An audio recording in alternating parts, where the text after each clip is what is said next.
दोस्तों, क्या आप जानते हैं कि रेबीज इतना खतरनाक क्यों है? क्यों इसे दुनिया का सबसे खतरनाक वायरस माना जाता है? क्योंकि अगर एक बार आपको रेबीज हो गया, फिर इसका कोई भी इलाज नहीं है। दोस्तों, आज के इस वीडियो में हम रेबीज के बारे में बात करेंगे। रेबीज कैसे होता है, इसके क्या लक्षण हैं और इससे कैसे बचा जा सकता है। ये वीडियो बहुत इन्फॉर्मेटिव होने वाला है, तो मैं चाहूँगा कि आप इस वीडियो को लास्ट तक जरूर देखें। तो चलिए टॉपिक की शुरुआत करते हैं। दोस्तों, रेबीज एक ऐसा वायरस है जो किसी भी इन्फेक्टेड जानवर के काटने से, या अगर आपके शरीर में कोई घाव है, अगर उस घाव को कोई इन्फेक्टेड जानवर चाटता है तो उसकी लार के द्वारा ये आपके शरीर में प्रवेश करता है। रेबीज वायरस आपके शरीर में प्रवेश करने के बाद धीरे धीरे आपके ब्रेन तक पहुंचता है और आपके नर्व सिस्टम को और आपके ब्रेन को डैमेज करता है। इसलिए ये वायरस बहुत ही ज़्यादा खतरनाक माना जाता है। रेबीज जो है बहुत सारे जानवरों के काटने से होता है, लेकिन 99% केसेस में रेबीज जो है वो कुत्तों के काटने से होता है। इसका कारण ये भी है क्योंकि डॉग्स जो हैं वो इंसान के साथ बहुत ज़्यादा घुल मिलकर रहते हैं। मतलब डॉग ऐसा जानवर है जो इंसान के साथ बहुत ज़्यादा कांटेक्ट में रहता है।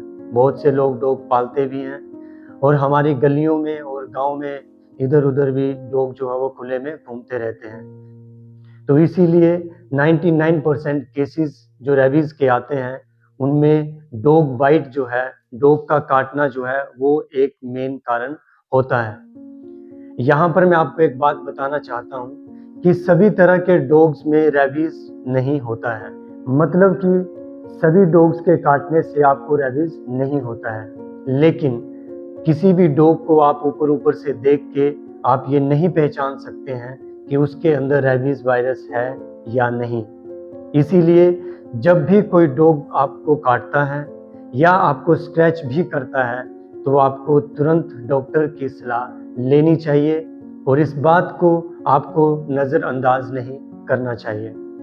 जब भी कोई इन्फेक्टेड डॉग किसी भी इंसान को काटता है तो जिस जगह पे वो काटता है और ये रेबीज वायरस उस डॉग की लार से आपके शरीर में घुसता है, वहाँ के नियर बाई सेल्स को ये वायरस जो है हाईजैक करता है और मल्टीपल वायरसेस बनाना और मल्टीपल कॉपीज, अपने जैसी और कॉपीज बनाना शुरू कर देता है उस पर्टिकुलर एरिया में जहाँ पर डॉग बाइट हुआ है। अपने जैसी बहुत सारी कॉपीज बनाने के बाद ये हर सेल को डैमेज करना शुरू करता है और इस प्रक्रिया को हम वायरल रेप्लिकेशन कहते हैं। उस जगह में अपने आप को मल्टीप्लाई करने के बाद ये वायरस जो है वो नियर बाई नर्व को ढूंढता है। हमारे नर्व सिस्टम में एक स्पेशल रिसेप्टर्स होते हैं। रेबीज वायरस जो है उन रिसेप्टर्स के साथ अटैच हो जाता है और हमारे नर्व के अंदर घुस जाता है। सबसे खतरनाक बात तो ये है कि रेबीज वायरस जो है वो ब्लड के साथ ट्रैवल नहीं करता है, ये हमारे नर्व सिस्टम के साथ ही ट्रैवल करता है। अगर आसान भाषा में अगर मैं आपको बताना चाहूँ तो हमारे नर्व सिस्टम में एक स्पेशल ट्रांसपोर्ट सिस्टम होता है जिसे हम रेट्रोग्रेड एक्सोनल ट्रांसपोर्ट कहते हैं। ये वायरस जो है इसी के साथ ट्रैवल करता है। उसके बाद ये वायरस आपका स्पाइनल कोड में जाता है और हमारे स्पाइनल कोड में एक बहुत ही खास नर्व होती है जिसे हम कहते हैं डोर्सल रूट गैंग्लियन। ये वो नर्व है, जब भी हमें कोई ठंडा या गर्म जो हम महसूस करते हैं ये इसी नर्व से हमें महसूस होता है। अब ये वायरस जो है उस नर्व को कंट्रोल में करता है और इसी नर्व के थ्रू स्पाइनल कोड से होता हुआ ये वायरस जो है वो आपके ब्रेन तक पहुंचता है।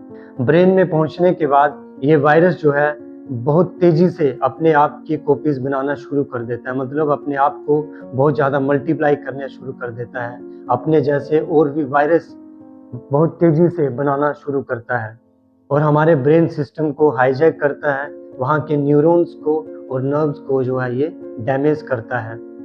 और इसके बाद जो है पेशेंट में सिम्टम्स आने शुरू होते हैं। और सिम्टम्स कैसे? अगर आप पेशेंट को पानी पिलाएंगे तो उसे पानी से डर लगेगा, इसे हाइड्रोफोबिया कहते हैं। अगर आप उसके सामने पंखा ऑन कर देंगे या हवा लगाएंगे तो उससे हवा से भी डर लगेगा, उसे एरोफोबिया कहते हैं। बहुत तेज बुखार आ सकता है, चिड़चिड़ापन हो सकता है, और जो पेशेंट जो है वो काटने को दौड़ता है, जैसे डॉग जो है वो काटने को दौड़ता है।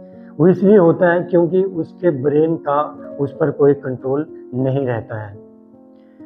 और धीरे धीरे ये सिम्टम्स जब बढ़ते जाते हैं तो लास्ट स्टेज में जो पेशेंट है वो कोमा में चला जाता है और उसके बाद उसकी मौत हो जाती है। इसलिए रेबीज वायरस को सबसे ज़्यादा खतरनाक माना गया है, क्योंकि एक बार इसके सिम्टम्स आने के बाद इसका कोई भी इलाज नहीं है। तो अब आप कहेंगे कि क्या डॉग्स को पालना बंद कर दें, या जो स्ट्रीट डॉग होते हैं उनको फीड करते हैं, उनको खाना खिलाते हैं, क्या वो बंद कर दें? तो मैं कहूँगा कि नहीं।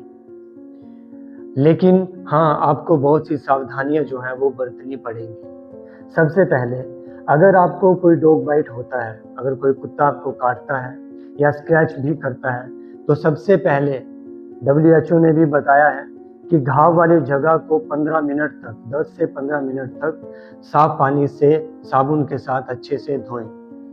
और उसके बाद जो है आप घरेलू नुस्खों में बिल्कुल भी ना पड़ें और तुरंत डॉक्टर के पास जाएं। इसके लिए डॉक्टर्स आपको एंटी रेबीज इंजेक्शन लगाते हैं और दवाइयाँ देते हैं।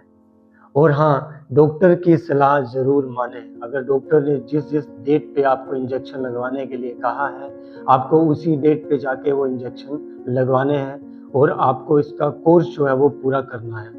अगर आपने घर में डॉग्स पाल रखे हैं तो आपको समय समय पर उनको इंजेक्शन लगवाते रहना है। लेकिन उसके बावजूद भी अगर आपका डॉग आपको बाइट करता है या स्क्रैच करता है तो उसको बिल्कुल भी नज़रअंदाज ना करें। तीसरा, जब भी आप कोई स्ट्रीट डॉग को खाना खिलाते हैं तो आप थोड़ा सा सावधानी रखें, थोड़ी सी दूरी बना के रखें उससे। अगर आप किसी स्ट्रीट डॉग को बीमार देखते हैं या उसको चोट लगी है वो देखते हैं तो तुरंत आप खुद डॉक्टर ना बन जाएं। जो उस चीज़ का जानकार है, जो डॉक्टर है, आप उसको उसकी बारे में जानकारी दें तो वो खुद आके उसको कैसे ठीक करना है, क्योंकि उन्हें हर चीज़ मालूम है कि क्या प्रिकॉशंस लेने हैं, कौन सी दवाई देनी है, कैसे इलाज करना है, तो आपसे बेहतर वो कर सकते हैं।